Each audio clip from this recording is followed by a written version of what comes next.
Call to order the March 14th, 2024 Recreation Meeting. We have two commissioners missing today, Joe Roby and Pam Alonso. Everybody else is present. We do start off with the invocation and pledge of allegiance led by Commissioner Oliver Joseph. Bow our heads. Dear Lord, bless this great country, bless this state, bless this parish, and also bless all the members on the board to make the right decision, and bless our own forces. Amen. Pledge allegiance to the flag of the United States of America and to the republic for which it stands, one nation, under God, indivisible, with liberty and justice for all. I'd like to remind the public, if anyone needs to make a comment, they have comment cards at the podium to fill out. I don't think we're going to have that issue. I don't see any public in here today. With that, we'll go to number 4, the direct report. All right, good evening, everybody. Happy to be back in here, and we do have a few items today. So I do have a little presentation just to kind of go over with you on some updates. So for our park construction projects, just to kind of give you a background on what's going on right now, what we've finished up and where we are. So these are the, out at South Louisiana Fairgrounds in Donaldsonville, the 3 softball fields. We have completed and are just going through the punch list on LED lighting upgrade and backstop replacement. So we've got all new LED lighting on all those 3 fields. We've also replaced our old fence with the brick wall and with the net and post system you'll see right there. And so we think it turned out really well. It's looking pretty good, and I mean, everybody's out there using it right now, so everything's going well. Just wrapping up a couple things on the punch list. Next up, yeah, if you got a question, go ahead. Yes. I had some concerns regarding the seating out there with the bleachers. Are y'all gonna upgrade them to be higher so they can see above that brick wall? Yes, sir. So the plan is to move some of the smaller ones down to where it drops to the 2-foot wall, and then get some larger ones to go behind where it's 3 foot. So we have to have that 3 foot in the back for any pass balls or anything to kind of catch some of that. So that's why that part, if you see, is kind of higher. And so we'll put some higher ones on the back sides of those, and then move the other ones either to another location or around on the side. Okay, well, and also, hey, that's a great job. They look great. Hear everything by talking good about it. So great job again. Thank you. All right, and moving on to Butch Gore Park, which is the other one we've got going on right now. So what you'll see, these were actually taken today, and so they have almost completed the turf infields for these main 4 fields. And then we also are doing backstop replacement the same way as the other one with the brick and the net and post system, as well as some other park renovations, some site work, including, you'll see that they're pouring concrete in that top picture right there. So we're putting in some additional concrete, a new restroom, and some irrigation as well. So we've got quite a bit going on out there. And I'm happy to say that it looks like they're really moving quickly now. So it does look like everything is on track. And we will actually be playing games on this April 8th when they're ready to start. So everything's going to be ready to roll. Just a few other ones we've got going on right now. So out at Prairieville Park, we've got that one in design currently, where we're looking to completely do a turf field out there. That's one of our highest usage on one individual field, with a lot of our adult softball, as well as some other groups that practice out there. So it gets a lot of use, and we will definitely benefit from having a turf field out there. Again, replacing backstops and doing an LED lighting project out there in that, as well as some other site work. So a new restroom building, running a water line, doing a few other things. Back out at South Louisiana Fairgrounds, we have an RFQ that's already out. It actually posted for design services today. And so that will run for the next 3 weeks, and then we'll get moving on that project, which is going to include it's converting that front field up by the fire station that isn't really used for baseball, softball like it was intended anymore. It's more for football, and we've actually done some soccer clinics and stuff like that up there. So making that more of a multi-purpose field so it can serve a bunch of uses. And also a restroom on that end of the field, of the fairground complex, and add in an airnasium, so a big open-air gym with at least one basketball court. We may be able to do two. So it'll all be covered, and we'll add pickleball lines under there too, because I know there's a lot of people looking to get out of the sun and play some more pickleball in that area as well. And so, yeah, that's what we have scheduled for that one. Both Richard Brown Community Center and Roger J. Kluwat Park are in the master planning phase, so we've entered into a contract for that so that we can start working with the community. And we've got a few ideas that we want to do at these parks, but we also want to get input on what additions we can make there. So at Richard Brown, we do have some, we're looking again at what programming we can offer inside the building, programming and events. And then outside, what do we want? What other amenities do we want? We finally added a playground on the outside, so it's a little more like a park.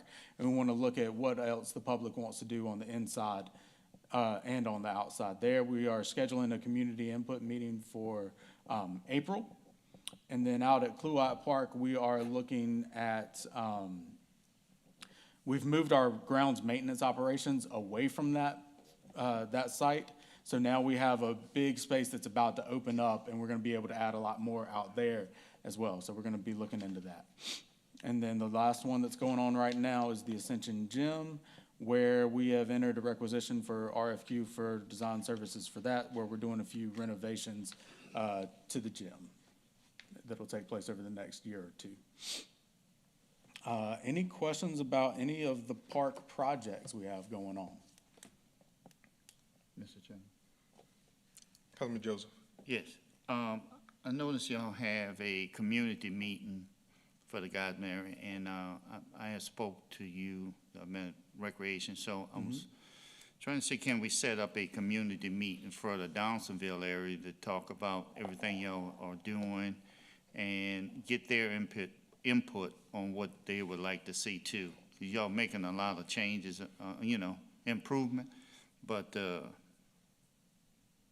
they need to hear from the Recreation Department all the things y'all doing, and a lot of great things y'all doing. So, Yeah, I think that's a great idea. So I'll get with you and we'll kind of come up with a good time for setting that up that works for everybody. And yeah, I'd love to talk about all the upgrades we just made and then what's coming, as well as all that with the, that we'll talk about in a minute with the Armory, the converting that into a recreation center. We're gonna need a lot. I know we've gotten some impact or some input from the community on that, but we're gonna need even more and try to come up with some better programming ideas and things that we wanna put in those places. and the other things, just some of the rules that have changed under this administration and the things that y'all have updated since the last time I was in office. Yes, Okay. sir. All right, thank you, Mr. Chairman. Now, how are we gonna get the notice out for the community meeting in Geismar for the Richard Brown Community Center? I'm sorry, what's that? How are we gonna do the notices to get the information out to the community? We're gonna post it on all of our areas, and then I believe we'll also put that in the paper and post that there's a community meeting, like what we do with all community postings, and then we'll send it out on all our social media. I'm gonna reach out to you, and I'm gonna reach out to some other community groups in the area. I've already spoken to one, and then we'll have them spread the word as well. All right. And I guess at that meeting, we're gonna have some type of, go over some type of programs prior to just kind of throw out there, Yeah, Get so feedback what that's gonna look like for the most part is we'll probably have some kind of vision boards to put out there that people get to kind of say, oh, we want something like this or this or this, and go kind of interact with us and discuss what it is that they want to see going on out there with those different things and kind of provide input that way. And then we'll have somebody with us there recording all that information and then putting together a report with all of the survey findings and things like that. okay. Any other questions? All right. And so we'll just roll right on from that into our spring sports updates. So actually, winter, spring sport updates, just to kind of give you an overview of where everything was this year or where everything is going. AYBA basketball had 975 participants, which is pretty much, that's where they tend to be every year, so that's good to see. West Ascension Biddy basketball had 258, which is up a little bit, and it's awesome to see that. And that was, part of that was made possible through a partnership with the Ascension Parks Foundation, and CF actually donated $9,000 to the Parks Foundation to help put that program together so that we were able to provide free basketball for all the participants. They helped with uniforms and a few other things as well to get that up and running. So we're very thankful for that partnership. Flag football, this was a new partnership with Kingdom Fitness Recreation, and they had 90 participants, which again, for this time of the year and it being our first one is still pretty good. And I expect that to grow. They'll offer it multiple times throughout the year, so I expect that to be much larger in the next one. AYSA softball, they have 605 participants, which is, again, that's great. That's right around where they were this time last year. And so they are just continuing to grow, and basically everybody that wants to play recreation softball is, and we've been able to grow that sport. And then AP baseball has just really taken off with 1,357 participants. That's up a good bit from last year. And we've actually outgrown our ability to support them in terms of field space. And so that's why you'll see coming up in a minute our agreement with the city of Gonzales to offer more space to take on these additional participants. So any questions or comments on the sports? What does, the Little League Baseball, I'm assuming that's why the numbers are raising so much, because the type of league is in. Do you envision taking over? I know that, I think the city does Dixie Youth. Do you think there's gonna be some type of way? So this year, they actually are not offering it. We've taken over, so our numbers just grew from, I think it was around 1,200 last year to 1,357 this year. And that is with the city kids coming and participating in Little League this year. They didn't have enough to offer. Okay. Yeah. So I know at some point they're gonna need money for their all-star teams. Yes. So are we gonna start planning for that now? Okay. Now, through our agreement, I will say they do, they fundraise, the organization itself fundraises for a lot of that. But then, yeah, it's up to the council to kind of, y'all are allowed to, I mean, I know they asked for some last year, and we can kind of have that discussion as well. Yeah, I'm gonna assume should be better this year than last year, so we probably should just, start preparing ahead of time. Okay. That's just my thought. I'm not saying it, Councilman Joseph?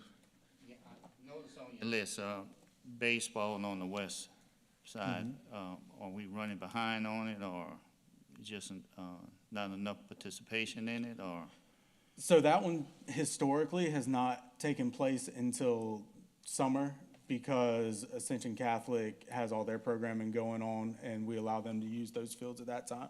Okay. And then our basketball still runs so far, and it's usually the same pool of participants that are doing basketball that are doing baseball. So we kind of push it back a little bit later in Donaldsonville. Okay, thank you. That's something to check.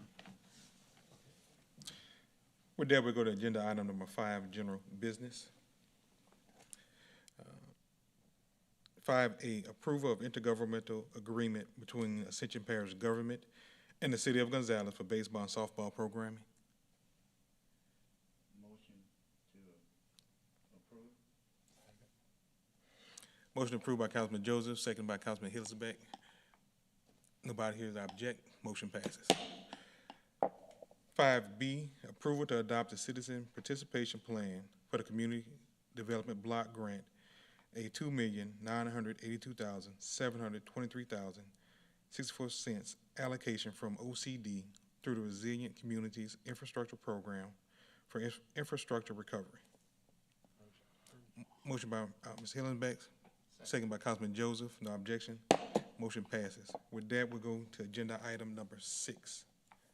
Motion adjourned by Councilman Hillsback. Meeting adjourned.